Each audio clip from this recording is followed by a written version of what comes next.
अब आने वाले हैं हमारे घर गणपति बापा। कल हम स्थापना करें गणपति बापा की अपने घर पर। सो गणपति बापा की स्थापना करने का जो मुहूर्त है वो सुबह 11 मतलब 11:24 से लेके आफ्टरनून में 1:55 तक का ये मुहूर्त रहेगा। इस मुहूर्त में हमें गणपति जी की स्थापना करनी है। ये सबसे शुभ मुहूर्त होता है क्योंकि माना जाता है गणेश जी का जो जन्म है वो मध्यांतर काल में ही हुआ था।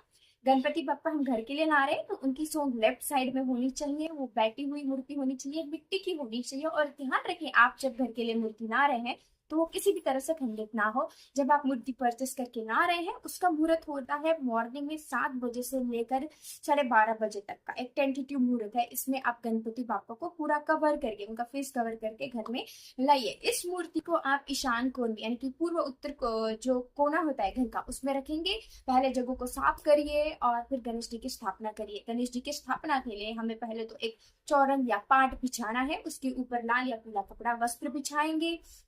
इसके लिए हमें चाहिए कलश, नारियल, पान के पत्ते और मोदक चाहिए। हमें फ्रूट्स चाहिए, लाल कलर के फूल चाहिए, गणेश जी के कपड़े, चंदन, रोली, इतनी सारी चीजों की हमें जरूरत होगी। हम एक चौरंग बिछाकर उसके ऊपर लाल कपड़ा बिछाएंगे।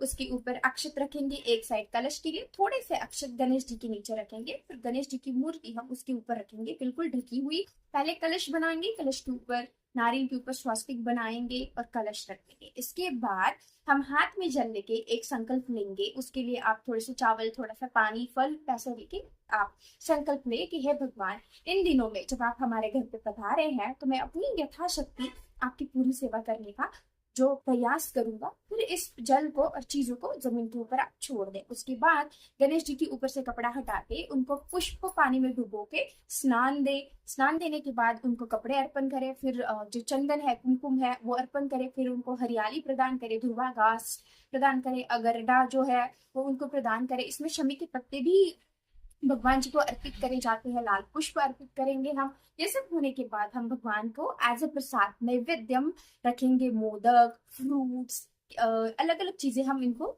रखेंगे। बाद में दिया धूप लगा के भगवान की आरती करेंगे। इस तरह से बहुत ही सिंपल तरीके से भगवान की पूजा करी जाती है। और लास्ट में जब पूजा होगी तो एक क्षमा मंत्र भी इसमें कहा जाता है। अवाहनम न जानामि विसर्जनम, पूजा भागम न जानामि त्वं गति परमेश्वर, मंत्रहीनं क्रियाहीनं भक्तिहीनं सुरेश्वर, यत पूजितं मया देव परिपूर्ण तदस्तु मे।